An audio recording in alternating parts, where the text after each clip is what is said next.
Hello student, welcome to my channel.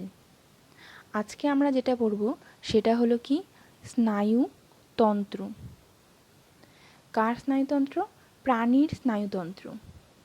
তন্ত্র বলতে কি, যখন কতগুলো অঙ্গ একসাথে মিলে কোনো একটি কাজ করছে, অনেকগুলো অঙ্গ একসাথে মিলে যে কোনো একটি কাজ করছে, তখন সেটাকে বলি তন্ত্র। তার আগে কি আছে? স্নায়ু। তার মানে বিভিন্ন ধরনের স্নায়ু মিলে যখন কোনো কাজ করছে, সেই কাজটাকে বলছি, কারা কাজ করছে না, স্নায়ুতন্ত্র যে কোনো একটি কাজ করছে। এবার এই যে স্নায়ুতন্ত্র, সেই স্নায়ুতন্ত্রটা কিভাবে কাজ করে বা বিভিন্ন অঙ্গের সাথে এই স্নায়ুতন্ত্রের কী সম্পর্ক আছে। প্রথমত, যখন কোনো উদ্দীপনা কী হবে? উদ্দীপনা বলতে কি বোঝে না, যে তাপ আছে, চাপ আছে, তারপরে ঠান্ডা, উষ্ণতা, আর্দ্রতা, ব্যথা, বেদনা, এই সবগুলো হচ্ছে এক একটা উদ্দীপনা। এই উদ্দীপনাগুলো কি হয়, যে আমাদের শরীরে বিভিন্ন অঙ্গের মাধ্যমে সঙ্গে কিন্তু সমস্ত অঙ্গের সাথে জড়িত আছে। মানে বলতে গেলে একেবারে পায়ের পাতা থেকে শুরু করে আমাদের মাথা পর্যন্ত, মস্তিষ্ক পর্যন্ত বিভিন্ন কিন্তু স্নায়ুর সাথে আমাদের যোগাযোগ রয়েছে। তো যখন এই যে বিভিন্ন অঙ্গ আমাদের রয়েছে, সেটা হাত হতে পারে, পা হতে পারে, যে কোনো অঙ্গ হতে পারে, ত্বক হতে পারে, চোখ হতে পারে, কান হতে পারে, তার মধ্য দিয়ে যখন কোনো উদ্দীপনা যাচ্ছে, তার মধ্যে আমাদের ভেতরে কী আছে? স্নায়ু আছে বা নার্ভ আছে, নিউরন আছে। সেই নিউরনের মধ্যে দিয়ে কী হবে? কোনো স্নায়ু কেন্দ্রে পৌঁছাবে। সেই কেন্দ্র তখন কি করবে? সেটাকে অ্যানালাইজ করবে, বিশ্লেষণ করবে। সেই অনুযায়ী সে কী করবে? সাড়া প্রদানের কথা সেই অঙ্গকে অন্য কোনো অঙ্গ বা সেই অঙ্গকেই বলবে। এই যে টোটালটা বিভিন্ন অঙ্গের মধ্যে যে স্নায়ুগুলো আছে, তার মধ্য দিয়ে যে কাজ সম্পন্ন হবে, সেটা হচ্ছে স্নায়ুবিক নিয়ন্ত্রণ। এবার বিভিন্ন ধরনের উদাহরণ আছে। যেরকম ধরো, একটি আমি বলছি, মনে করো এখানে কি দেখতে পাচ্ছি, যে দুটা কল। আমরা যে শাওয়ারে স্নান করি যখন, বা কলে স্নান করি যখন, তখন কি হয়? জল পড়ে। তখন বিশেষ করে শীতকালে তুমি দেখবে, যদি জলটা বাই চান্সলি খুব ঠান্ডা হয়, যাদের বাড়িতে ঠান্ডা গরমের জল মেশিন আছে তারা তো বুঝতে পারবেই, কিংবা যাদের বাড়িতে নেই তারাও বুঝতে পারবে, অসুবিধে নেই। কি হয়, ঠান্ডার দিনে জল সবারই ঠান্ডা লাগে, তাই না? তো যখনই আমাদের কি হয়, ঠান্ডার দিনে স্নান করার একটা ভীতি মনে হয় চলে আসে। যখনই জলের ছ্যাঁকাটা আসে, তখনই কি হয়, তখন গরমের দিনে তো আমরা খুব আরামসে তখন সেই হাতটা দিয়ে দিই না, ঠান্ডা জলটা আসুক, গরমের মধ্যে একটু আরাম পাই। এবার কিন্তু ঠান্ডার দিনে কি হয়, যদি জল ঠান্ডা থাকে, আপনি হাতটা কি হয়, একটু জাস্ট নিই, হাতটা শাওয়ারের সামনে বা জলের সামনে, কলের সামনে, আবার সঙ্গে সঙ্গে সরিয়ে নিই। এরকম করে আস্তে আস্তে জলটাকে দেখি যে কতটা ঠান্ডা আছে। এই যে প্রসেসটা, এটা কিন্তু খুব কম সময়ের মধ্যে আমাদের এই যে ঠান্ডা জলটা আসছে হাতের মধ্যে, সঙ্গে সঙ্গে আমরা হাতটা সরিয়ে নিচ্ছি। এই ঘটনাটা কিন্তু খুব কম সময়ের জন্যই হচ্ছে। এক্ষেত্রে কি হচ্ছে, ঠান্ডা জলটা একটা উদ্দীপনা আমাদের ত্বকের মধ্যে লাগছে। ত্বক থেকে কি হচ্ছে, এই যে সবুজ যে লাইনটা দেখতে পাচ্ছ, সেটা প্রথমে হচ্ছে আমাদের কোথায়, এটা হচ্ছে একটা সেন্সারি নিউরন বা নার্ভ। তার মধ্যে দিয়ে কি হচ্ছে, স্পাইনাল কর্ড অর্থাৎ সুষুমা কাণ্ডে যাচ্ছে। তারপরে সেখান থেকে হচ্ছে মস্তিষ্কে যাচ্ছে। সেই মস্তিষ্ক বলছে না, এখন হাতটা সরিয়ে নাও, ঠান্ডা জল আছে, হাতটা সরিয়ে নাও। সে কি করছে, আবার বার্তা পাঠাচ্ছে যে না, হাতটা সরিয়ে নাও, সঙ্গে সঙ্গে আমাদের হাতটা সরে আসছে। তো এটা হচ্ছে একটা, এই যে যাচ্ছে একটা উদ্দীপনায়, যে সারা জাগানোর জন্য যাচ্ছে উদ্দীপনা, আবার উদ্দীপনায় বলছে, মস্তিষ্কও বলছে না, হাতটা সরিয়ে নাও। এই টোটাল যে পথ একটা তৈরি হয়ে গেল, এই টোটাল পথটাকে বলা হচ্ছে কি স্নায়ুবিক পথ। যেহেতু স্নায়ুযুক্ত আছে, সেই জন্য এটাকে স্নায়ুবিক পথ বলে, অসুবিধার কোনো কারণ নেই। পথ মানে কি? রাস্তা। এবার এই রাস্তা দেখিয়ে যাবে না, স্নায়ু যাবে, তাই না? সেই জন্য এটাকে বলছে কি স্নায়ু পথ। এরপরে হচ্ছে স্নায়ুকেন্দ্র। স্নায়ুকেন্দ্র এই ছবিতে ভালো করে বোঝা যাচ্ছে, হাতের মধ্যে দিয়ে কোথায় যাচ্ছে, এটা হচ্ছে সুষুমাকাণ্ড, সুষুমাকাণ্ডে যাচ্ছে। তারপরে কোথায় যাবে না, তারপরে সেখান থেকে মস্তিষ্ক যেতে পারে। কতগুলো কিন্তু আবার ডাইরেক্ট মস্তিষ্কেও যায়। সেক্ষেত্রে অবশ্য সুষুম্না কাণ্ডের মধ্য দিয়ে পাস হতে হবে, কারণ মস্তিষ্কের নিচে থাকে সুষুম্না কাণ্ডটি আমাদের মেরুদণ্ডের পাশ দিয়ে থাকছে, তো সেখান দিয়েই যেতে হবে। কিন্তু কাজটা কে করছে না, সুষুম্না কাণ্ড করতে পারে অথবা মস্তিষ্ক করতে পারে। এরপরে যে নিয়ে যাচ্ছে তাকে বলছে কি গ্রাহক। গ্রাহক কি, অর্থাৎ এই যে মানে যে কি হচ্ছে, আমাদের এখন তো জানি অনলাইন সব ব্যবসা চলছে, অনলাইন সব তোমার আমরা কেনাকাটা করছি। গ্রাহক মানে কি, যে নিয়ে যাচ্ছে, ঠিক আছে। তো এই যে যে আমাদের জন্য ধরো জিনিসপত্র নিয়ে আসে অনলাইনের, সে হচ্ছে কি গ্রাহক, মানে আমরা গ্রহণ করছি সেটা, তার থেকে পার্সেলটা গ্রহণ করছি, সেজন্য গ্রাহক। এরপরে কি হচ্ছে, এরপরে আছে হচ্ছে কারক। কারক বলতে কি, যারা এই পথটাকে এইখানে ধরো গ্রাহক হলো, গ্রাহকের প্রথমে কিন্তু এই ক্ষেত্রে, এই উদাহরণের ক্ষেত্রে ত্বক জড়িত আছে, গ্রাহকের প্রথমেই থাকবে।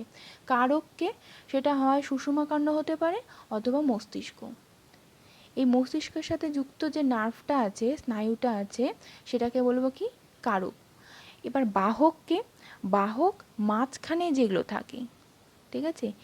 এবার মাঝখানে কীভাবে থাকে, এখানে ধরো স্নায়ু তো অনেক লম্বা লম্বা হলেও একবারে টানা কিন্তু কোনো স্নায়ু নেই, যে একদম হাতের থেকে শুরু হয়ে মস্তিষ্কে গেছে এরকম টানা স্নায়ু নেই। তাই স্নায়ুগুলো কী আছে, এক একটা কোষ দিয়ে তৈরি, ঠিক আছে, এরকম কতগুলো কোষ দিয়ে তৈরি। এবার এই যে কোষগুলো, সেগুলো অনেক লম্বা লম্বা হয়, কিন্তু একবারে এতটা লম্বা হয় না। তারা কি হয়, এই যে মাঝখানেরগুলো যেগুলো হবে, এটা ধরো গ্রাহক, এটা ধরো কারক, মাঝখানে যে আছে সে হচ্ছে কি বাহক, দুজনের মধ্যে বহনের কাজ করছে, মানে উদ্দীপনাটাকে মস্তিষ্ক নিয়ে যাচ্ছে, আবার আর একটা ক্ষেত্রে যখন কারক যখন নিয়ে আসছে, সাড়া প্রদানের ব্যবস্থা করছে, তখন মাঝখানেরটাকে বলবো কি না বাহক। এরপরে হচ্ছে স্নায়ুতন্ত্র ও স্নায়ুতন্ত্রের উপাদান।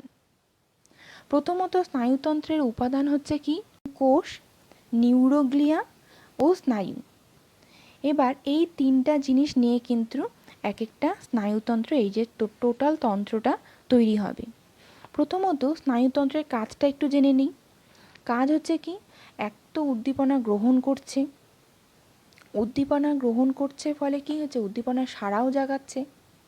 দ্বিতীয়ত কি হচ্ছে, এই যে এই স্নায়ুতন্ত্র, সেটা দেখা যাচ্ছে যে শুধুমাত্র একটা অঙ্গ জড়িত নেই, সেটা হাত আছে, পা আছে, মস্তিষ্ক আছে, চোখ আছে, বিভিন্ন যে অঙ্গ আছে তার মধ্যে কি হচ্ছে একটা যোগাযোগ রক্ষা করছে। সেই জন্য কিন্তু স্নায়ুকে ভৌত সমন্বয়ক বলা হয়।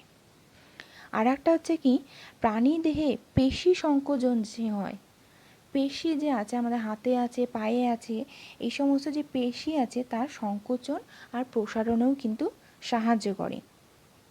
স্নায়ুতন্ত্রের প্রথম যে উপাদান জানলাম, সেটার মধ্যে কি স্নায়ু কোষ, এটাকে এক একটা কিন্তু কোষ বলবো। যদি বলা হয় প্রাণী দেহের সব থেকে বড় কোষ কোনটা, তাহলে কিন্তু এই স্নায়ু কোষটাকেই বলবো। এবার এই যে স্নায়ু কোষ আছে, সেটা হচ্ছে টোটাল যে স্নায়ুতন্ত্র আমরা একটু আগে পড়লাম, তার গঠনগত আর কার্যগত একক হচ্ছে কি এই নিউরন বা স্নায়ুকোষ। এর হচ্ছে কতগুলো অংশ আছে, মেন যে অংশ সেটাকে বলছে কি কোষ দেহ। দেখো তোমরা আগে পড়েছো কোষ সম্পর্কে, এই কোষ আর এই নিউরনের যে কোষ দেহ একদম সেম। কেন সেম, কারণ এর মধ্যেও একই রকমভাবে কোষে যেরকম আছে তোমার মাইটোকন্ড্রিয়া, গলগি বস্তু, এন্ডোপ্লাজমিক রেটিকুলাম, সব কিন্তু এখানেও আছে। সেজন্য এটা কোষ যে আমরা আগে পড়েছি, সেই কোষের মতো এইখানে নিউরনের কোষ দেহটাও সেম। এখানে হচ্ছে একটা মেন পার্থক্য কি, যে এর মধ্যে সেন্ট্রোজোম তো থাকে, কিন্তু সেন্ট্রোজোম কখনোই কিন্তু বিভেদিত হবে না, বিভাজিত অর্থাৎ দুটা ভাগ হবে না, কিন্তু সেন্ট্রোজোম তো থাকে, কিন্তু সেন্ট্রোজোমটা কখনোই ভাগ হবে না। সেজন্যই প্রাণীদেহের মানে যে নিউরন আছে সেটা কিন্তু কখনোই বিভাজিত হয় না, সেটা মরে যাচ্ছে, আর একটা এই কোষ দেহ যদি বেঁচে থাকে তার থেকে আর একটা তৈরি হচ্ছে, কিন্তু কখনোই ভাগ হবে না। কারণ এর মধ্যে সেন্ট্রোজোম নেই। এটাও শর্ট কোশ্চেনে কিন্তু আসে তোমাদের, ঠিক আছে। তো এই যে কোষদেহ আছে, আমরা জানলাম নর্মাল কোষদেহের মতনই এটাও। এর মধ্যে কি আছে দেখো, কতগুলো গাছের শেকড় আমরা আঁকাই না ছোটোবেলায়, যে গাছ আঁকাতাম, গাছের শেকড়, অনেকটা শেকড়ের মতো অংশ দেখতে পাচ্ছি। এগুলোকে কি বলবো? এগুলোকে প্রথম তো এই যে মোটা যে অংশটা সেটাকে বলি ডেনড্রন, এবং তার থেকে যে সরু সরু অংশ বেরিয়েছে তাদের বলছে কি ডেনড্রাইট। এই জিনিসটা কিন্তু ভীষণ ইম্পর্টেন্ট। কোষদেহ থেকে যে প্রবর্ধক, এটা প্রবর্ধক মানে কি, যে অতিরিক্ত যে অংশগুলো বেরোচ্ছে, নর্মাল কোষদেহ আছে তার থেকে অতিরিক্ত যখনই বেরোচ্ছে সেগুলোকে আমরা বলছি কি ডেনড্রাইটস। এবার কোষের আর একটা মেন উপাদান হচ্ছে কি অ্যাকশন। এই যে কোষদেহ থেকে একটা লম্বা প্রবর্ধক বেরিয়ে গেছে, লম্বা যেটা, সেটাকে বলছে কি অ্যাকশন। এবার কোষদেহ আর অ্যাকশনের মাঝখানে যে এইটুকু জায়গা, সেটা যেখান থেকে অ্যাকশনটা উৎপন্ন হচ্ছে, এই অ্যাকশনটা উৎপন্ন হচ্ছে সেটাকে বলি কি অ্যাকশন হিলাক। এইটুকু জায়গাটাকে বলবো অ্যাকশন হিলাক, ঠিক আছে।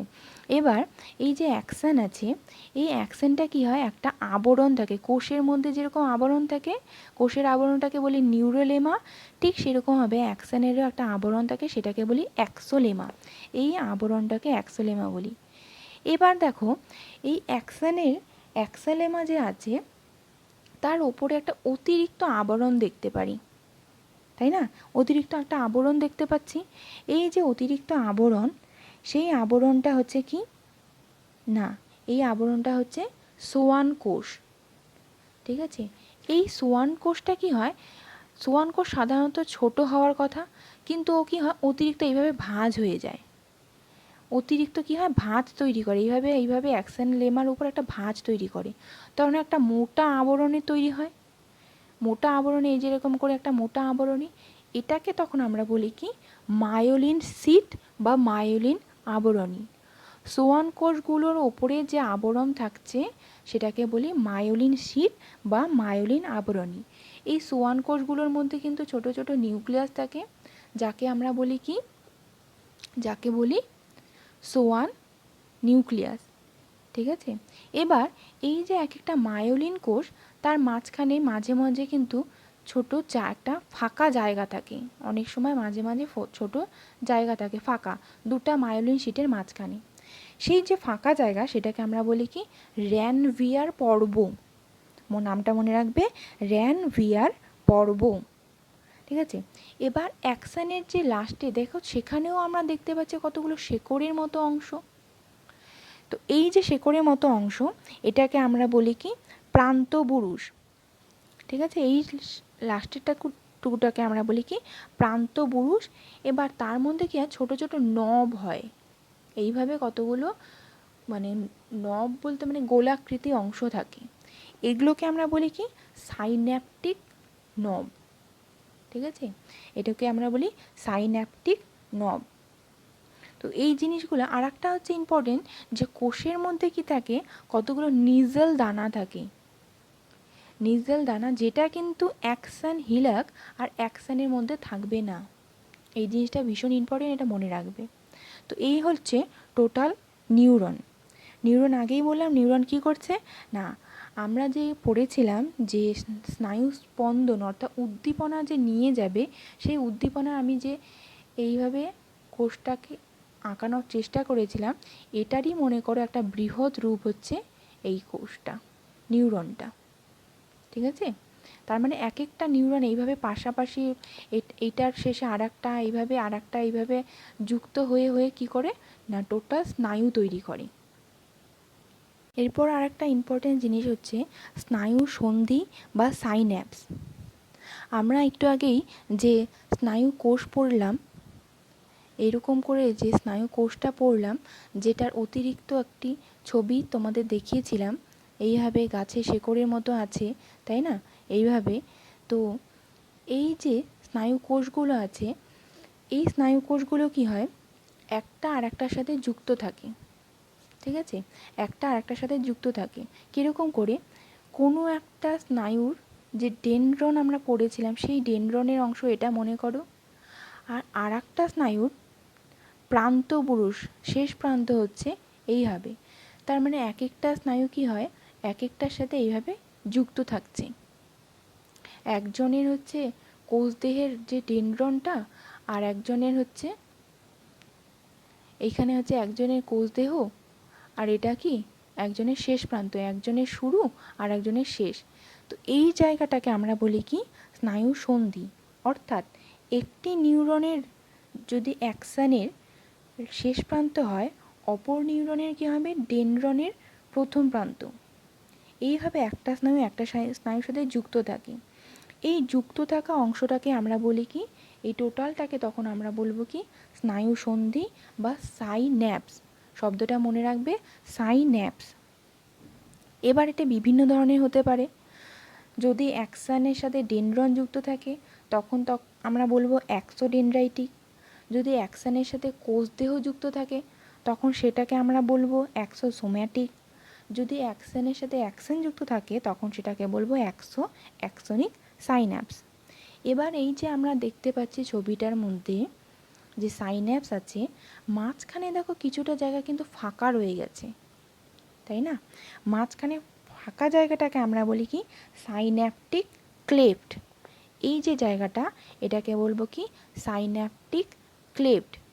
এটার হচ্ছে কতখানি দৈর্ঘ্য, এটার কিন্তু 200 থেকে 300 অ্যাংস্ট্রম দৈর্ঘ্য। মনে রাখবে, এটা শর্ট কোশ্চেনে খুব আসে। সাইন্যাপটিক ক্লেফটের দৈর্ঘ্য কত, 200 থেকে 300 অ্যাংস্ট্রম। সেটা কি অ্যাকশন আর ডেনড্রনের মাঝখানে জায়গাটাকে আমরা বলছি সাইন্যাপটিক ক্লেফট। এরপরে হচ্ছে এই যে অ্যাকশন আর ডেনড্রন, এই দুটা অংশ যে আছে, প্রথমটাকে আমরা বলি কি প্রি অর্থাৎ কি প্রথম, দ্বিতীয়টাকে বলি পোস্ট অর্থাৎ পরের। এবার এই যে প্রি সাইন্যাপটিক আছে অংশটা আছে, তার যে পর্দাটা, এই যে পর্দা আমরা দেখতে পাচ্ছি সেটাকে বলছি কি প্রি সাইন্যাপটিক পর্দা। আর একটা হচ্ছে কি এই যে পোস্ট সাইন্যাপটিক অংশটা আছে, এইটা যে পর্দা দিয়ে ঘেরা থাকে সেটাকে বলছি কি পোস্ট সাইন্যাপটিক পর্দা। তাহলে একটা হলো প্রি সাইন্যাপটিক পর্দা আর একটা হলো পোস্ট সাইন্যাপটিক পর্দা। এরপর এই যে প্রি সাইন্যাপটিক পর্দা আছে, তার ঘিরে কী রয়েছে, তার মধ্যে কী রয়েছে, কতগুলো ভেসিকাল মানে কতগুলো থলি। এই থলিগুলোকে কি বলছে, সাইন্যাপটিক ভেসিকাল। থলিগুলোকে কি বলছি, সাইন্যাপটিক ভেসিকাল। এবার দেখা যাচ্ছে কি থলিগুলোর সাইন্যাপটিক ভেসিকালের মধ্যে কতগুলো ছোট ছোট পদার্থ রয়েছে। সেই পদার্থগুলোকে কি বলছি, নিউরোট্রান্সমিটারের মধ্যে কি থাকছে, অ্যাসিটাইল কোলিন, এপিনেফ্রিন, এই সবগুলো কিন্তু এই নিউরোট্রান্সমিটারেরই অংশ। এছাড়া আরও অনেক কিছু থাকে, যেরকম গাবা থাকে, তারপরে হচ্ছে কলিনোসেপটিভ গ্রাহক থাকে। যাই হোক গে, তো দুটা তোমাদের নাম মুখস্থ রাখলেই হবে, অ্যাসিটাইল কোলিন আর একটা হচ্ছে এপিনেফ্রিন। এরা কি না নিউরোট্রান্সমিটার। এরা কিসের মধ্যে থাকছে, এরা সাইন্যাপটিক ভেসিকলের মধ্যে থাকছে। এবার এই যে উদ্দীপনাটা আছে, তাহলে এখানের মধ্যে তো ফাঁকা জায়গা আছে, কিভাবে উদ্দীপনাটা একটা নার্ভ থেকে আর একটা নার্ভের মধ্যে যাবে। যখন কোনো উদ্দীপনা আসছে, আমাদের ধরো উদ্দীপনা স্নায়ুর মধ্যে দিয়ে আসার সঙ্গে সঙ্গে কি হচ্ছে, যখন উদ্দীপনাটা আসার ফলে এখানে কতগুলো ক্যালসিয়াম চ্যানেল থাকে, ঠিক আছে, ক্যালসিয়াম চ্যানেল, দেখো চ্যানেল রয়েছে, তখন কি হয় খুলে যায়, যার ফলে কি হয় ক্যালসিয়ামটা ভেতরে প্রবেশ করে। ভেতরে যখনই প্রবেশ করছে তার ফলে কি হচ্ছে, এই যে নিউরো ট্রান্সমিটারগুলো আছে সেটা কি হয় পর্দার কাছে চলে আসে, এইরকম করে পর্দার কাছে চলে আসে। আসার পরে কি হয়, এই যে ভেসিকলগুলো আছে সেটা ফেটে যায়, ঠিক আছে, ফেটে গিয়ে কি হবে, তার ভেতর নিউরো যে ট্রান্সমিটার আছে সেটা বেরিয়ে আসবে, বেরিয়ে গিয়ে কি হবে, তারা এইখানটায় ঘোরাফেরা করবে, এই যে সাইন্যাপটিক ক্লেফট রয়েছে সেখানটায় ঘোরাফেরা করবে। ঘোরাফেরা করার পর যে পোস্ট সাইন্যাপটিক যে পর্দা রয়েছে সেখানটায় কী হবে, যে চ্যানেল রয়েছে সেই চ্যানেলে কি আছে, কতগুলো রিসেপ্টার অর্থাৎ গ্রাহক থাকে। ঠিক আছে, মনে করো দরজার সামনে তুমি দাঁড়িয়ে আছো ডেলিভারি নেওয়ার জন্য, তাই না? তুমি হচ্ছে গ্রাহক। তো যখনই হচ্ছে ডেলিভারি আসলো বা নিউরো ট্রান্সমিটারগুলো আসলো, তুমি কী করবে, সেই জিনিসটা নিয়ে নেবে। অর্থাৎ নিউরো ট্রান্সমিটারকে গ্রাহক কী করছে, গ্রহণ করে নিচ্ছে। গ্রহণ করে কী হবে, তুমি অবশ্যই দরজা বন্ধ করে ভেতরে ঢুকে যাবে। ঠিক সেরকমভাবে এখানেও নিউরো ট্রান্সমিটারগুলো আসলো, গ্রাহক নিয়ে নিল, রিসেপ্টার নিয়ে নিল, নিয়ে কী হবে, ভেতরে প্রবেশ করবে। এইভাবে আবার আর একটা, এটা ধরো ডেনড্রন, ডেনড্রনের প্রথম প্রান্ত, সেই ডেনড্রনের থেকে প্রথম প্রান্ত থেকে কী হবে, কোষদেহে যাবে, কোষদেহ থেকে অ্যাকসন, অ্যাকসন থেকে আবার সেই প্রান্তপুরুষ অর্থাৎ আবার এখানে চলে আসবে। তার মানে একটা নিউরন থেকে আসছে, আবার আর একটা নিউরনে পৌঁছাচ্ছে।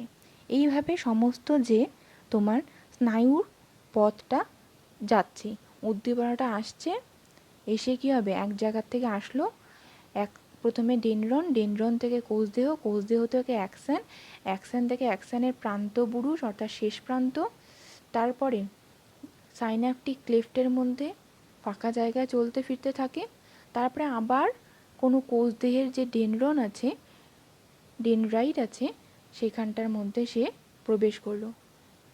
তার মানে এইভাবে পথটা ধীরে ধীরে চলতেই থাকবে। আজকে এখানেই শেষ করছি, পরের ভিডিওর জন্য অবশ্যই অপেক্ষা করো। আর যদি ভালো লাগে অবশ্যই লাইক করবে, কোশ্চেন থাকলে অবশ্যই কমেন্ট করে জানাবে, বন্ধুদের সাথে শেয়ার করবে যাতে সবাই ভিডিওটা দেখতে পারে। আর সাবস্ক্রাইব করতে একদম ভুলবে না। সাবস্ক্রাইব করার সাথে সাথে বেল আইকনটাও প্রেস করবে যাতে ভিডিওগুলো তোমার কাছে অবশ্যই তাড়াতাড়ি চলে আসে।